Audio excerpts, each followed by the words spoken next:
آمنت باللہ صدق اللہ مولانا العظیم وقال النبی صلی اللہ علیہ وسلم لا يؤمن أحدكم حتى أكون أحب إليه من والده وولده والناس أجمعين وقال النبي صلى الله عليه وسلم خير الناس من ينفع الناس وقال الله تعالى في مقام آخر إن الله وملائكته يصلون على النبي يا أيها الذين آمنوا صلوا عليه وسلموا تسليما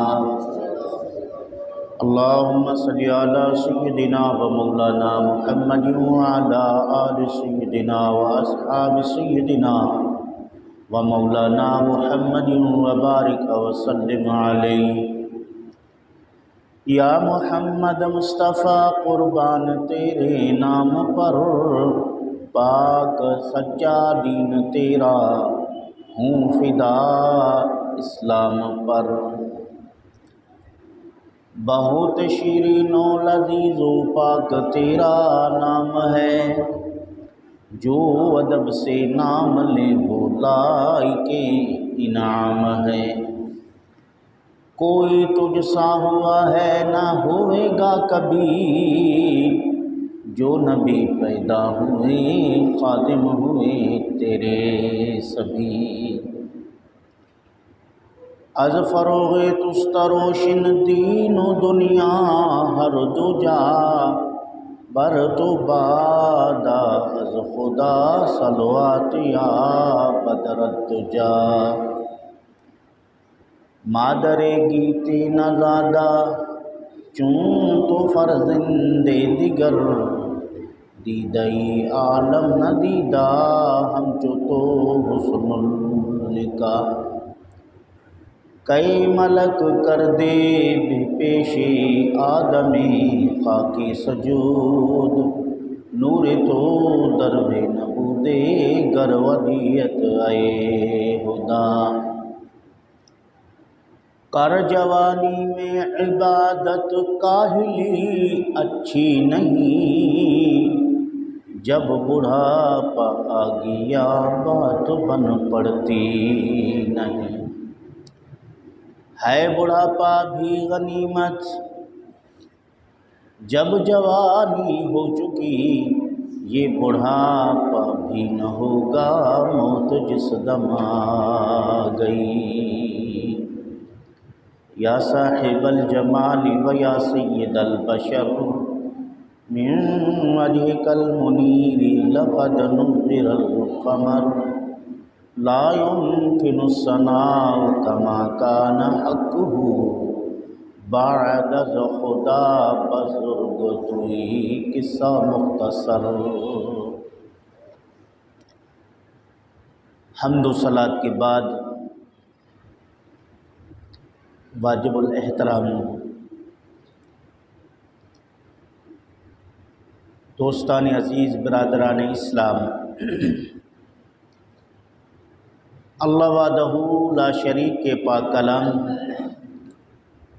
قرآن مجید فرقان حمید میں سے ایک آیت کریمہ تلاوت کیا ہے اللہ رب العزت کی بارگاہ میں دعا ہے کہ رب ذوالجلال مختصر وقت میں قرآن و سنت کی روشنی میں حق و سچ بیان کرنے کی توفیق نصیب فرمائے بیان کے بعد عمل کرنے کی توفیق نصیب فرمائے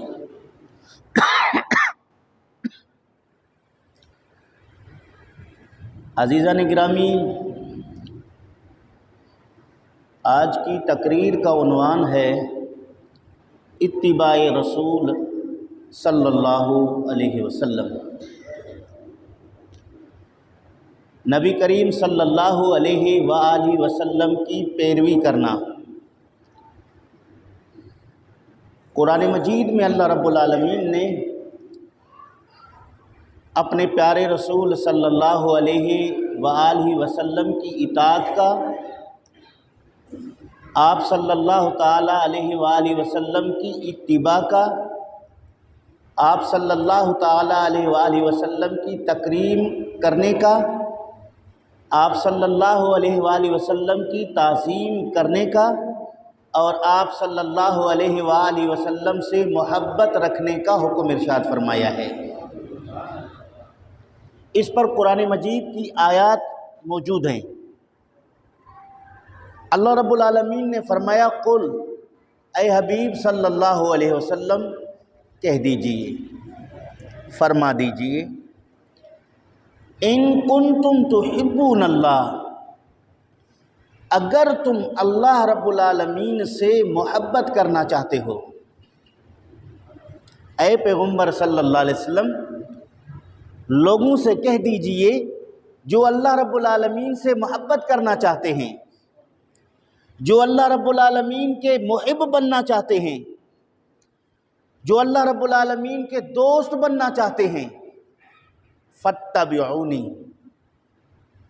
انہیں کہہ دیجئے پس میری اتباع کرو، میری اتباع کرو۔ اللہ رب العالمین کی محبت پانے کو رب ذوالجلال نے رسول کریم صلی اللہ علیہ وسلم کی اتباع پر شرط قرار دیا کہ اللہ رب العالمین کے ساتھ تم محبت کرنے والے تب مانے جاؤ گے جب تم رسول کی اتباع کرو گے۔ فاتبعونی، میری اتباع کرو۔ یہاں واضح ہو گیا کہ نبی کریم صلی اللہ تعالیٰ علیہ وآلہ وسلم کی اطاعت پر، حضور علیہ السلام کی اتباع پر سوچ و فکر کرنے کی ضرورت ہی نہیں ہے۔ بغیر سوچے سمجھے رسول کی اطاعت کرو، بغیر سوچے سمجھے رسول کی اتباع کرو، چونکہ سوچنے سمجھنے کا موقع وہاں ہے جہاں نقصان کا خدشہ ہو۔ ہر آدمی سوچے گا کہ میں نے یہ کام کر لیا تو میرا نقصان تو نہیں ہوگا۔ دنیا کے جتنے معاملات ہیں ہم وہ کام شروع کرنے سے پہلے سوچ و بچار میں مبتلا ہو جاتے ہیں، اپنے دوست احباب سے مشاورت کرتے ہیں کہ میں یہ زمین خرید رہا ہوں کیسا ہے، میں یہ دکان چلانے کا ارادہ رکھتا ہوں کیسا ہے، میں فلاں کے ساتھ پارٹنرشپ ہونا چاہتا ہوں کیسا ہے، کرتے ہیں نا۔ شادی بیاہ کے معاملے تک کو ہم ایک دوسرے سے ڈسکس کر لیتے ہیں، بات چیت کر لیتے ہیں کہ آیا یہ کیسا ہے، چونکہ اس کی ضرورت اس لیے پیش آتی ہے کہ خدشہ ہے، ڈر ہے کہیں نقصان نہ ہو جائے۔ زمین خریدتا ہے فائدے کے لیے، ایسا نہ ہو کہ اس کے خریدنے کے بعد میں مالی خسارے میں نہ پڑ جاؤں، اس لیے پوچھتا ہے۔ دکان چلاتا ہے منافعت تجارت کے لیے، پھر ڈر ہے کہیں نقصان نہ ہو جائے، اس لیے پوچھتا ہے۔ نبی کریم صلی اللہ تعالیٰ علیہ وآلہ وسلم کی اطاعت اور اتباع میں کسی قسم کا ڈر نہیں، کسی قسم کا نقصان نہیں، فائدہ ہی فائدہ ہے، نفع ہی نفع ہے۔ اس لیے اللہ وحدہ لا شریک نے یہاں اپنے ساتھ محبت کرنے والے لوگوں کو پابند کر دیا کہ اگر تم میری محبت چاہتے ہو تو پھر میرے محبوب کی اتباع کرو، جیسا رسول کرے ویسا کرو، جیسا نبی کہے ویسا مانو۔ نبی تمہیں کہہ دے کہ گھر اونچا نہ بناؤ تو گھر اونچا نہ بناؤ، نبی تمہیں کہہ دے کہ رات کو اس وقت اٹھ جاؤ تو نیند سے بیدار ہو جاؤ، اگر نبی تمہیں کہہ دے کہ اس وقت سو جاؤ تو سو جاؤ، اگر حضور تمہیں کہہ دے کہ ابھی چل پڑو تو چل پڑو۔ یہ نہ پوچھو کہ کیوں سو جائیں، یہ نہ پوچھو کہ کیوں اٹھ جائیں، یہ نہ پوچھو کہ یہ کام کیوں کریں، چونکہ تمہیں رسول کریم صلی اللہ علیہ وآلہ وسلم کی غلامی میں رکھا گیا ہے، اور تمہاری زندگی بہتر بھی وہی ہے جو رسول کی غلامی میں بسر ہو۔ لَقَدْ كَانَ لَكُمْ فِي رَسُولِ اللَّهِ أُسْوَةٌ حَسَنَةٌ، نبی کی زندگی تمہارے لیے بہترین نمونہ ہے، نبی کی زندگی میں تمہارے لیے بہترین نمونہ ہے۔ کہ حضور اکرم صلی اللہ تعالی علیہ وسلم کے زندگی کے لمحات کس طرح گزرے ہیں، یا مطلق فرما دیا کہ رسول کی زندگی تمہارے لیے بہترین نمونہ ہے، اسی طرح تم اپنی زندگی بناؤ تاکہ تم کامیاب ہو جاؤ۔ قل ان کنتم تحبون اللہ فاتبعونی، میری اتباع کرو۔ اے اللہ کے محبوب صلی اللہ علیہ وسلم، ہم آپ کی اتباع کریں گے تو ملے گا کیا؟ اللہ نے فرمایا یحببکم اللہ، پھر اللہ تم سے محبت فرمائے گا۔ ابھی تم چاہتے ہو کہ ہم اللہ سے محبت کریں، ابھی تم چاہتے ہو کہ ہم اللہ کی محبت پالیں، تو اللہ کی محبت پانے کے لیے شرط ہے رسول کی اتباع کا۔ جب تم رسول کے اتباع کرو گے، متبع سنت بن جاؤ گے، پھر کیا ہوگا؟ یحببکم اللہ، تم خدا کے حبیب بن جاؤ گے، خدا کے محبوب بن جاؤ گے، خدا کے دوست بن جاؤ گے۔ پھر تمہیں کہنے کی ضرورت نہیں پڑے گی کہ ہم اللہ سے محبت کرنا چاہتے ہیں، پھر اللہ ارشاد فرمائے گا یہ میرے محبوب ہیں، میرے محبوب کے غلام ہیں اس لیے میرے محبوب ہیں، میرے محبوب کے اتباع کرنے والے ہیں اس لیے میرے محبوب ہیں، میرے محبوب کے نقش قدم پر چلنے والے ہیں اس لیے میرے محبوب ہیں۔ اور اس پر عمل کیا حضور کے صحابہ نے، اس پر عمل کیا رسول اکرم صلی اللہ تعالی علیہ وآلہ وسلم کے صحابہ نے۔ یحببکم اللہ، جب تم خدا کے دوست بن جاؤ گے، یغفر لکم ذنوبکم، اللہ رب العالمین تمہاری غلطیاں، تمہارے گناہ معاف فرما دے گا۔ یہاں یغفر کا لفظ استعمال ہوا ہے، غفرہ، جس کے معنی مٹانا۔ ایک ہوتا ہے معاف کرنا، ایک ہوتا ہے مٹا دینا۔ تمہارے گناہوں کو مٹا دے گا، عرف عام میں ترجمہ سمجھانے کے لیے بخشش کا، بخش دیا جائے گا، تمہارے گناہ بخش دیے جائیں گے، کیا جاتا ہے۔ یہاں علماء مفسرین نے کہا کہ اس مٹانے کے لفظ میں بھی بہت حکمت موجود ہے، کہ ہر انسان غلطی کرتا ہے، غلطی کرنے کے بعد اس کی معافی چاہتا ہے، اگلا آدمی اس کی غلطی کو تسلیم کرتے ہوئے معاف کر دیتا ہے، معاف، لیکن اس کی غلطی کو یاد رکھتا ہے۔ معاف تو کر لیا لیکن یاد کر دیتا ہے، پھر وقتاً فوقتاً اس کا ذکر کرتا ہے، کسی مجلس میں کہہ دیتا ہے کہ فلاں آدمی پہلے ایسا تھا، اس نے غلطیاں کی، ہم نے اس کو معاف کر دیا، اب نیک ہو گیا ہے، اچھا ہو گیا ہے، ذکر کر دیا۔ اگر دوبارہ تھوڑی سی اس سے لغزش ہو گئی تو وہ تانا دے گا کہ پہلے بھی تو نے ایسا کیا تھا، میں نے معاف کیا، ہر بار تو ایسا کرتا ہے۔ ایسے اللہ رب العالمین جس کے گناہ بخش فرما دیتا ہے، پھر اس گناہ پر اس کو تانا بھی نہیں دیتا۔ اللہ غفور الرحیم ہے، پھر اس کو ٹوکتا بھی نہیں ہے۔ اس لیے رب نے فرمایا کہ یغفر لکم ذنوبکم، پھر اللہ تمہارے گناہوں کو بخش فرما دے گا، ایسا بخش فرمائے گا کہ نامہ اعمال میں لکھنے والے فرشتے اس کو مٹا دیں گے، پھر اس کے آثار تک نظر نہیں آئیں گے، اس کے نشان تک نظر نہیں آئیں گے۔ اسی حکمت کو مد نظر رکھتے ہوئے مصطفیٰ کریم صلی اللہ علیہ وآلہ وسلم نے فرمایا التائب من الذنب کمن لا ذنب لہ، گناہ سے توبہ کرنے والا ایسا پاک ہو جاتا ہے جیسا کہ اس نے کبھی گناہ کیا ہی نہیں ہے، جیسا کہ اس نے کبھی گناہ کیا ہی نہیں ہے، بالکل پاک اور صاف مانا جاتا ہے۔ اس کے نامہ اعمال میں کسی قسم کے گناہ کا نشان نہیں ہوتا، بشرطے کہ صدق کامل سے وہ تائب ہو جائے، دل سے تائب ہو جائے، اللہ بخش فرما دیتا ہے۔ یہاں محبوب کریم کی اتباع کو ذریعہ قرار دیا بخشش کا۔ اگر تم چاہتے ہو کہ تمہارے گناہ بخش دیے جائیں تو رسول کی پیروی کرو، اگر تم چاہتے ہو کہ خدا کے دوست بن جاؤ تو رسول کی پیروی کرو، اگر تم چاہتے ہو کہ رب ذوالجلال تمہیں بخش فرما دے تو نبی کی پیروی کرو۔ یغفر لکم ذنوبکم واللہ غفور الرحیم، اللہ بخشنے والا مہربان ہے، اللہ بخشنے والا مہربان ہے۔ ایک آیت کریمہ جس میں رسول کی پیروی کرنے والے کو اللہ رب العالمین نے یہ مژدہ سنا دیا۔ اب جو رسول کی پیروی نہیں کرتا، رسول کی اتباع نہیں کرتا، بلکہ رسول کے عمل کے خلاف کرتا ہے، حضور کے نقش قدم کے خلاف دوسرے راستے پہ چل پڑتا ہے، اس کے لیے کیا حکم ہے؟ ذرا سنیے، ایک آیت اور پڑھتا ہوں۔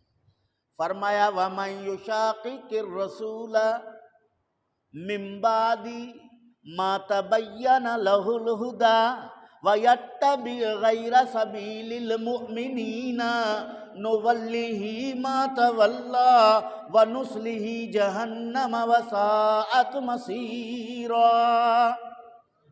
جو بھی شخص رسول کی مخالفت کرے گا، جو بھی شخص، کتنا فن خوان ہے، نواب ہے، مخالفت کرے گا رسول کی، قرآن مجید فرما رہا ہے وَمَن يُشَاقِقِ الرَّسُولَ، جو نبی کی مخالفت کرے گا، مِن بَعْدِ مَا تَبَيَّنَ لَهُ الْهُدَىٰ، اس کے بعد جب ہدایت اس پر واضح ہو گیا، قرآن بھی آ گیا، سیدھا راستہ بھی اسے دکھا دیا گیا، اس نے سیدھا راستہ سمجھ بھی لیا، اس کے بعد اگر وہ رسول کی مخالفت کرتا ہے، اللہ رب العالمین فرماتا ہے کہ ہم اس کو اسی راستے پر چلائیں گے جس پر وہ چلنا چاہتا ہے، یعنی اس کے لیے ہدایت کے راستے ہم بند کر دیں گے، بخشش کے راستے ہم بند کر دیں گے، رحمت کے راستے ہم بند کر دیں گے، اسی مخالفت کے راستے پر اس کو چلاتے رہیں گے تاکہ وہ رسول کی مخالفت کرتا رہے۔ اس میں رسول کریم صلی اللہ تعالیٰ علیہ وسلم کی عزت پر، رسول کی شان پر، حضور کی شرافت پر فرق نہیں پڑتا، بلکہ مخالفت کرنے والے شخص کا اپنا بیڑا غرق ہو جاتا ہے۔ ہم اس کو اسی راستے پر چلاتے رہیں گے، یہ چلتا رہے گا یہاں تک کہ ہم اس کو جہنم میں داخل کر دیں گے، اور وہ جہنم اس کے لیے بہت بری جگہ ہوگی۔ پتہ چلا کہ رسول کریم صلی اللہ علیہ وآلہ وسلم کی مخالفت کسی بھی لحاظ سے کیا جائے، وہ اللہ رب العالمین کے رحمت سے دور ہو جاتا ہے، وہ اللہ رب العالمین کے غضب میں گرفتار ہو جاتا ہے، وہ مستحق نار ہو جاتا ہے، وہ مستحق عذاب ہو جاتا ہے۔ یہ دونوں آیتیں اس بات کا تقاضا کرتے ہیں کہ اب کون اپنی آخرت کی بھلا چاہتا ہے، کون اپنی آخرت کی بربادی چاہتا ہے؟ جو اپنی آخرت کی بھلا چاہے گا وہ رسول کی اتباع کرے گا، جو اپنی آخرت کو برباد کرے گا وہ نبی کی مخالفت کرے گا۔ نبی کی بولو، دو آیتیں قرآن کریم کی میں نے تلاوت کی ہیں، دونوں کے شان نزول میں بھی بڑی عجیب باتیں ہیں، اس لیے رسول کریم صلی اللہ علیہ وآلہ وسلم نے ارشاد فرمایا من احیا سنتی فقد احبنی، جس نے میری سنت کو زندہ رکھا اس نے مجھ سے محبت کی۔ ہر ایرا غیرہ اٹھ کے کہتا ہے میں عاشق رسول ہوں، ہر دعویٰ کے لیے دلیل ضروری ہے۔ محبت رسول کا دعویٰ کرنے والا پھر دلیل بھی دے، عمل سے، اخلاق سے، کردار سے، نشست و برخاست سے، قلبی ہمدردی، جذبہ ایثار سے، وہ نبی کریم صلی اللہ تعالی علیہ وسلم کی اتباع کرنے والوں کا اس کے اندر کچھ نہ کچھ خوشبو کے ذرات محسوس ہوں، پتہ چلے نا۔ فرمایا من احیا سنتی فقد احبنی، جس نے میری سنت کو زندہ رکھا اس نے مجھ سے محبت کی۔ ومن احبنی وکان معی فی الجنہ، اور جس نے مجھ سے محبت کی وہ میرے ساتھ جنت میں ہوگا، وہ میرے ساتھ جنت میں ہوگا۔ یہاں بھی جنت کے داخلہ کا سبب رسول کریم کی اتباع سنت ہے، نبی کی اتباع یعنی حضور کی سنت پر عمل کرنا، اس کو ذریعہ قرار دیا گیا جنتوں کا۔ اب نبی کریم صلی اللہ تعالی علیہ وسلم کی سنتیں بہت زیادہ ہیں، ہم نے صرف داڑھی والے کو دیکھا کہ یہ سنت پر عمل کر رہا ہے، انکار نہیں کر رہا، داڑھی مصطفیٰ کریم کی سنت ہے۔ ہم نے صرف دیکھا کہ داڑھی ہے چہرے پر، باقی کیا اعمال ہیں، کیا کردار ہے، اس پر ہمیں سروکار نہیں، سنت پر عمل کر رہا ہے۔ زیادہ سے زیادہ ترقی کر کے ہم نے دیکھا سر پر پگڑی ہے، اچھا بھائی باشرہ آدمی ہے، کیا شریعت صرف داڑھی اور پگڑی تک محدود ہے؟ یہ ہماری سوچ ہے۔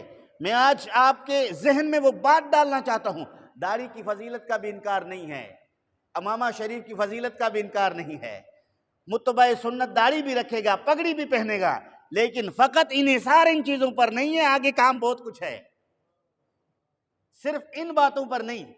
کوئی ان باتوں پر اپنے آپ کو متبع سنت سمجھتا ہے تو ابھی وہ سنت کے معنی مفہوم سے غافل اور جاہل ہے۔ آئیے ذرا میں آپ کو نبی کریم صلی اللہ علیہ وآلہ وسلم کی سنتوں کا ذکر کروں کہ مصطفیٰ کریم کی سنتیں کیا ہیں۔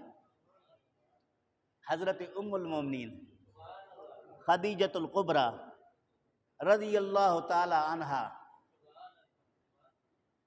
نبی کریم صلی اللہ علیہ وآلہ وسلم سے گفتگو کرتی ہوئی حضور کے سنتوں کا ذکر کیا ہے۔ آپ صلی اللہ تعالی علیہ وآلہ وسلم پہلی وحی کے نزول پر گھر میں داخل ہو کر اپنی زوجہ سے کہا زمیلونی زمیلونی، مجھے چادر پہناؤ، مجھے چادر پہناؤ۔ وحی کی ہیبت سے، اللہ رب العالمین کے وحی کی جلال سے مصطفیٰ کریم صلی اللہ تعالی علیہ وآلہ وسلم کی طبیعت مبارکہ پر لرزہ ہے، بخار کی شدت ہے۔ زمیلونی، مجھے چادر پہناؤ، کہ آپ حکم اپنی زوجہ مطہرہ کو ارشاد فرما رہے ہیں۔ اس موقع پر حضرت ام المومنین خدیجۃ الکبریٰ رضی اللہ تعالی عنہا نبی کریم کی بارگاہ میں تسلی کے طور پر کچھ جملے عرض کیے ہیں۔ اے میرے سرتاج، اللہ آپ کو رسوا نہیں کرے گا، کیونکہ آپ مجبوروں کے کام آنے والے ہیں، آپ محتاجوں کے مدد کرنے والے ہیں، آپ بھوکھوں کو کھانا کھلانے والے ہیں، آپ انسانوں کے دکھ درد میں شریک ہونے والے ہیں۔ اللہ رب العالمین کے بندوں کے ساتھ آپ کی شفقت، الفت اور محبت ہے، آپ اللہ رب العالمین کے مقرب بندے ہیں۔ ایسا نہیں ہو سکتا کہ آپ کسی معاملے میں مبتلا ہو جائیں۔ علماء اس روایت کو لکھنے کے بعد کہتے ہیں کہ نبی کریم صلی اللہ علیہ وآلہ وسلم کی زندگی مبارکہ نزول وحی سے پہلے ہی خلق خدا کی خدمت ہے، مخلوق خدا کی خدمت ہے، انسانیت کے ساتھ محبت ہے۔ اس کو مد نظر رکھتے ہوئے حضرت رسول اکرم صلی اللہ علیہ وآلہ وسلم کی شرافت کو گنا گیا۔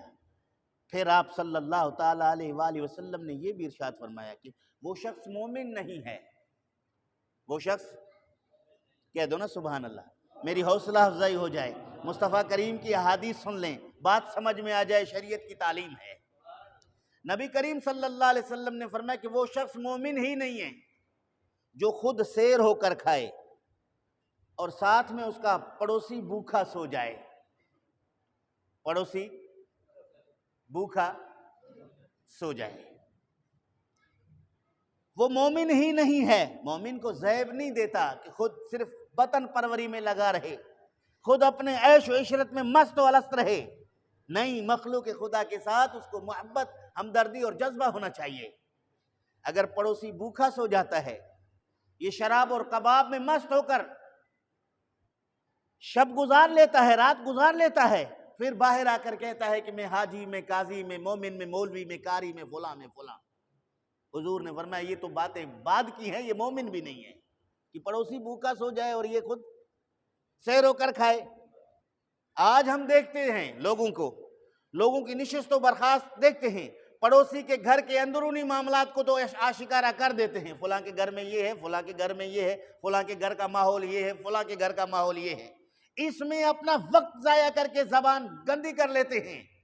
جب پوچھا جائے کہ آپ کا پڑوسی رات بھوکا سویا تھا، کہیں گے ہمیں پتہ ہی نہیں تھا، ہمیں علم ہی نہیں تھا، ہمیں کیا پتا کہ اس کے گھر میں کیا ہے۔ جب مصیبت آ جائے تو تمہیں پتہ نہیں ہے، باقی چیزوں کے لیے ڈول ڈماچر لے کے گلی کوچوں میں ڈنڈورا کر کے پھرتے ہو، پتہ چل جاتا ہے۔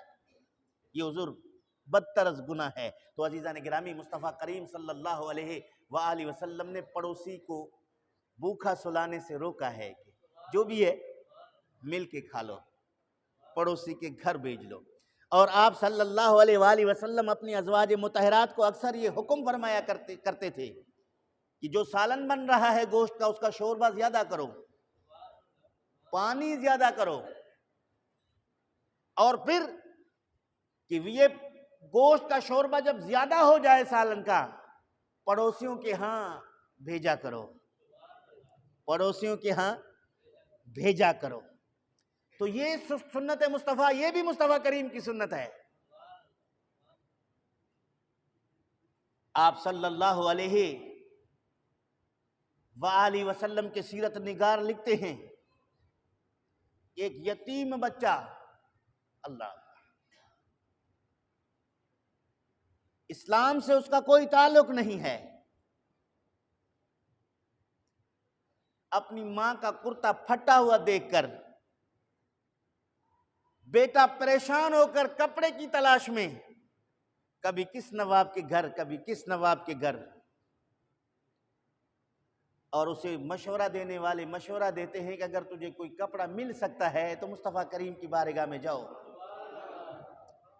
وہ بچہ کہتا ہے کہ میں وہاں کیسے جاؤں، اس کا دین الگ ہے، میں جاؤں گا کچھ مانگوں گا تو وہ پہلے مجھے کہیں گے کہ اسلام میں داخل ہو جاؤ، مسلمان ہو جاؤ، اور میری امی نے مجھے سختی سے روکا ہے کہ اپنا دین نہ بدلو۔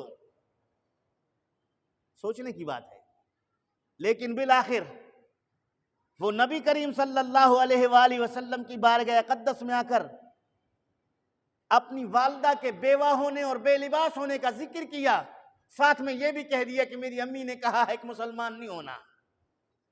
مصطفیٰ کریم صلی اللہ علیہ وسلم کے شان اقدس پر چادر ہے، قیمتی چادر ہے، آپ صلی اللہ علیہ وسلم نے وہ چادر اتار کے اس بچے کے حوالے کر دیا، اور وہ چادر لے کر اپنی ماں کے پاس بچہ پہنچتا ہے۔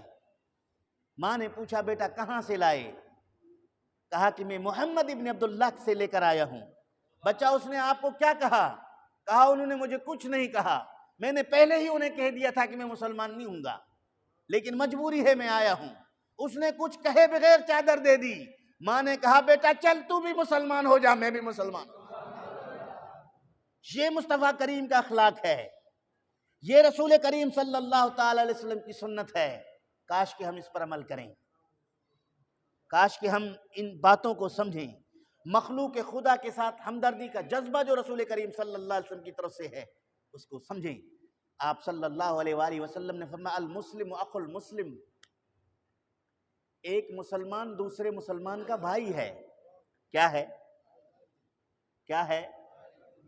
ہم سارے بھائی ہیں نا یہاں کلمہ پڑھنے والے، کلمے کی بنیاد پر ہم سب بھائی ہیں۔ کیا کلمہ پڑھتے ہیں؟ لا الہ الا اللہ، بولیں پڑھیں لا الہ الا اللہ محمد الرسول اللہ۔ اس کلمے کے بنیاد پر ہم بھائی ہیں، تو رسول کریم نے فرمایا المسلم اخو المسلم، مسلمان مسلمان کا بھائی ہے۔ جب مسلمان مسلمان کا بھائی ہے تو مصطفیٰ کریم صلی اللہ علیہ وسلم فرماتے لا یظلمہ، ایک مسلمان اپنے دوسرے مسلمان بھائی پر ظلم نہیں کر سکتا۔ توجہ ہے؟ خاموشی محسوس کر رہا ہوں میں، توجہ ہے؟ جب ہم نے مان لیا کہ ہم مسلمان ہیں، پھر یہ بھی مان لیا کہ ہم مسلمان مصطفیٰ کریم کے حکم کے مطابق بھائی ہیں، بلکہ قرآن نے بھی کہہ دیا انما المؤمنون اخوہ، مومن آپس میں بھائی بھائی ہیں۔ قرآن و سنت میں ہمیں بھائی قرار دیا گیا ہے، ہم قرآن و سنت کے حکم کے مطابق بھائی ہیں، اور رسول نے فرمایا کہ جب بھائی ہیں تو لا یظلمہ، ایک بھائی اپنے دوسرے بھائی پر ظلم، کسی کا گھر قبضہ کر لینا، کسی کی زمین قبضہ کر لینا، کسی کی عزت اچھال دینا، کسی کو راستے میں لوٹ لینا، کسی کی چیز چرا کے لے جانا، یہ سب ظلم کے زمرے میں آتے ہیں۔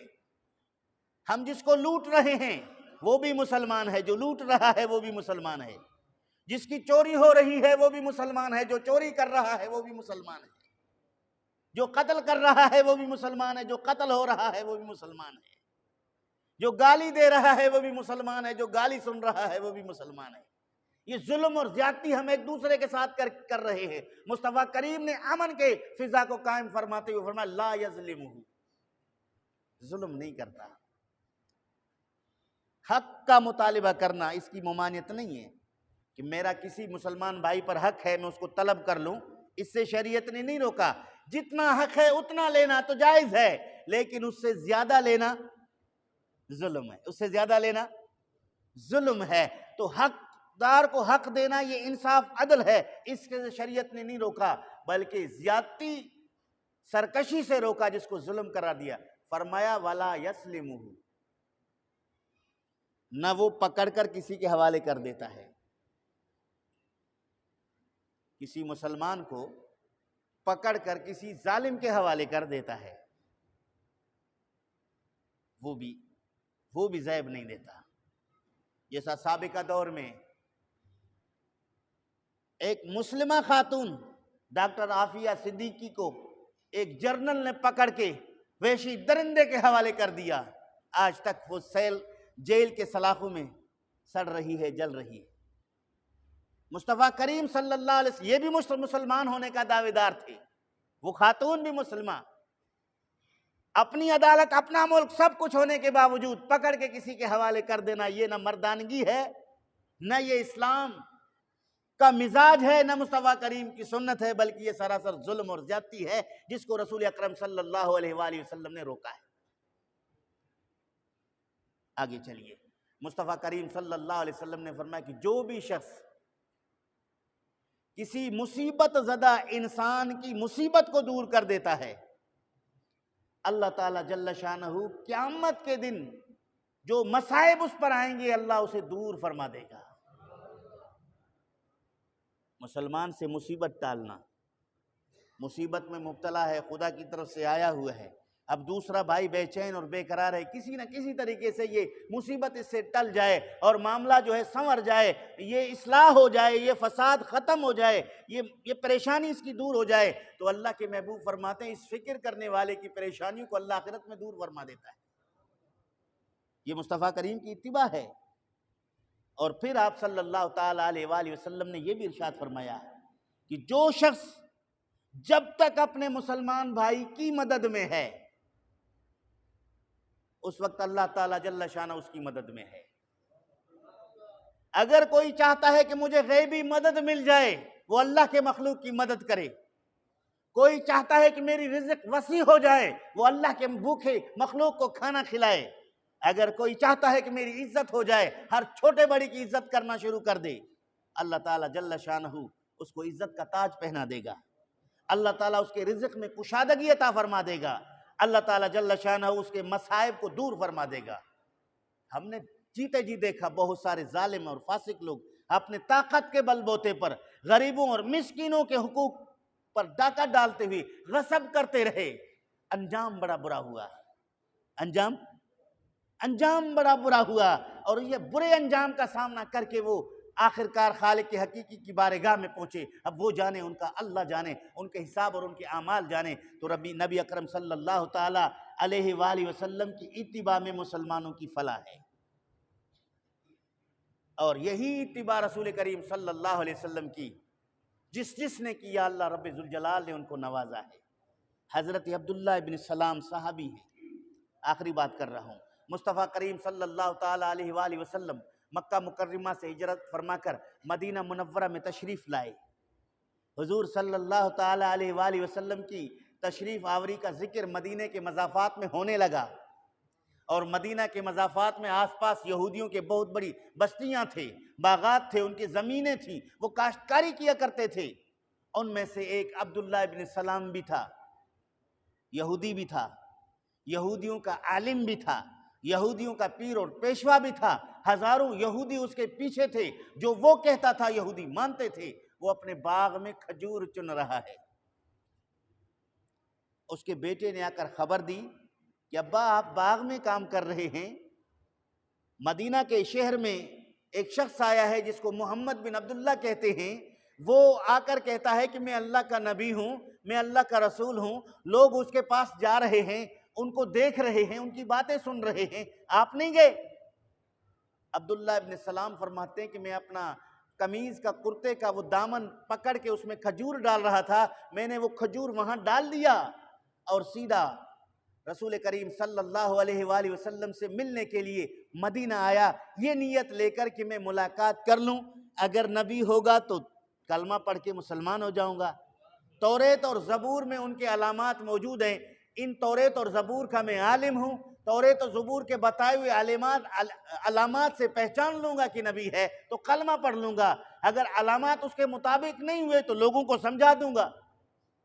یہ ارادہ کر کے میں آیا تو وہ مسجد نبوی شریف جو ریاض الجنہ ہے وہ ایریا تھا، اور آس پاس میں کھجوروں کے چھالے لگے ہوئے تھے، اور چھت بھی کھجوروں کے چھالے کا تھا، اور نیچے کنکریاں بچھی ہوئی تھیں، کوئی چٹائی، کوئی قالین، کوئی صوفہ، کوئی پرتکلف چیزیں وہاں موجود نہیں تھی۔ مصطفیٰ کریم صلی اللہ علیہ وسلم ایک چمڑے نما مصلی پر تشریف فرما تھے، اور مٹی کے ارد گرد حضور کے غلام صحابہ بیٹھے تھے۔ کہہ دو سبحان اللہ۔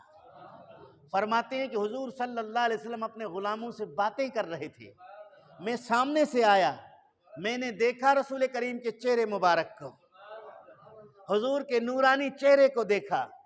ابھی میں اندر مسجد میں داخل نہیں ہوا تھا، ابھی میں نے سلام نہیں کیا تھا، ابھی میں نے علامات تلاش نہیں کیے تھے، ابھی میں نے کوئی بات نہیں کی تھی، چہرہ دیکھ کر بے اختیار میری زبان سے نکلا تو نکلا کیا؟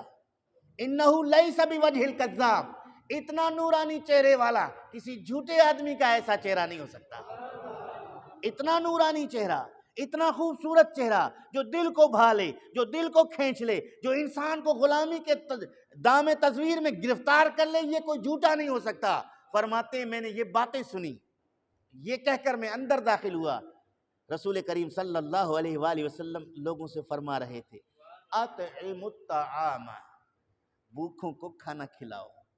عبداللہ کی پہلی داخلہ ہے، حضور کے زبان سے جو کلمات نکل رہے ہیں، جیسے گفتگو کرنے والے گفتگو کر رہے ہوتے ہیں، کوئی اس کچہری میں مجلس میں آتا ہے تو بیٹھ سلام کرنے سے پہلے کچھ باتیں سن لیتا ہے کہ فلاں یہ کہہ رہا تھا، فلاں یہ کہہ رہا تھا۔ اسی طرح عبداللہ ابن سلام کہتے ہیں میں نے چند جملے سن لیے، حضور نے فرمایا کہ بھوکھوں کو کھانا کھلاؤ۔ کیا کرو؟ بھوکھوں کو کھانا کھلاؤ۔ سلام کو عام کرو، السلام علیکم کو عام کرو، چاہے کسی کو جانتے ہو یا نہیں جانتے۔ ہم نے سلام کو فیشن بنا دیا، جس کو جانتے ہوں گے اس کو سلام کریں گے، لیکن اس کا بھی گریڈ دیکھیں گے کہ کس گریڈ کا آدمی ہے، ایسا اس کا بھی طبقہ درجہ دیکھیں گے، کیا کس درجے کا ہے۔ تھرڈ درجے کا ہے تو ہم اس کو گویا دیکھا ہی نہیں ہے، انسان کھڑا تھا کہ حیوان کھڑا تھا، ہم گئے اپنی مستی میں۔ ہاں اگر کچھ ٹھاٹ چھاٹ والا ہے وہ ہماری طرف توجہ بھی نہیں کر رہا کہ ہم کہ السلام علیکم سر، ایسا ہے۔ مصطفیٰ کریم کا قانون کیا ہے؟ افشوا السلام، سلام کو عام کرو۔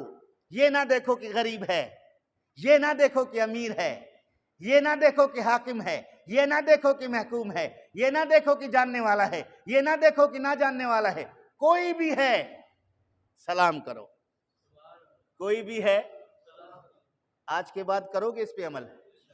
اونچی آواز میں کہہ دو، شاید ایک بات پر عمل ہو جائے اور یہی عمل ہم سب کی بگڑی بنا دے۔ سلام کو عام کرو، ہر کسی کو سلام کرو۔ سلام سے محبتیں بڑھتی ہیں، سلام سے تعلقات بڑھتے ہیں، سلام علیکم کہنے سے معاملات درست ہوتے ہیں، سلام علیکم کہنے سے غصہ ختم ہو جاتا ہے، سلام علیکم کہنے سے صلح ہو جاتا ہے۔ ہم نے یہ ساری چیزیں چھوڑ دی ہیں، تنازع بڑھ گیا، ہم نے یہ ساری چیزیں ختم کر دی ہیں، جھگڑے، غصے، ناراضگیاں، دوریاں، لا تعلقیاں سب پیدا ہو گئے۔ اگر اسی ایک سنت پر عمل کرو، کوئی کسی سے لا تعلق نہیں ہوگا، کوئی کسی سے دور نہیں ہوگا، کوئی کسی پر غصہ نہیں کرے گا۔ تو السلام علیکم کا مطلب یہی ہے کہ میری طرف سے سلامت رہو، کوئی ٹینشن نہ لینا، میں کچھ بھی آپ کا نقصان نہیں کرنے والا۔ اگلا بھی یہی جواب دیتا ہے تو اس میں خدا کی طرف سے برکتیں آ جاتی ہیں، ایک بھائی دوسرے بھائی کا نقصان کرنے والا نہیں بن جاتا، ایک دوسرے کے خیر خواہ بن جاتے ہیں۔ تو اس سنت کو عام کرو۔ عبداللہ ابن سلام فرماتے ہیں یہ دوسری بات میں نے مصطفیٰ کریم سے سنی۔ تیسری بات رسول کریم صلی اللہ علیہ وآلہ وسلم نے فرمایا کہ رات کو جاگ کر اللہ کی عبادت کرو، سجدے کرو، جبکہ لوگ اپنے بستروں میں سو رہے ہوں آرام سے، سلامتی کے ساتھ اپنے رب کی جنت میں چلے جاؤ، سلامتی کے ساتھ اپنے رب کے جنت میں چلے جاؤ۔ پھر عبداللہ ابن سلام کلمہ پڑھ کے مسلمان ہوا۔ میں اس قصے کی طرف نہیں آتا کہ عبداللہ ابن سلام کی رسول سے کیا باتیں ہوئیں، حضور نے کیا اس کو نصیحتیں کی، یہ الگ کسی جمعے پر انشاءاللہ العزیز آپ کے سامنے یہ پیغام رکھوں گا۔ دعا ہے اللہ رب العالمین کی بارگاہ میں اللہ تعالی ہمیں رسول کریم کی اتباع کی توفیق نصیب فرمائے، آپس کے کدورت کو دور فرما دے، ہمیں ایک دوسرے کے ساتھ شانہ بشانہ چلنے رہنے سہنے کی توفیق عنایت فرمائے۔ حضور کی اتباع، حضور کی سنتوں کو عام کرنے کی اللہ تعالیٰ توفیق نصیب فرمائے۔ جن دوستوں نے سنتیں نہیں پڑھی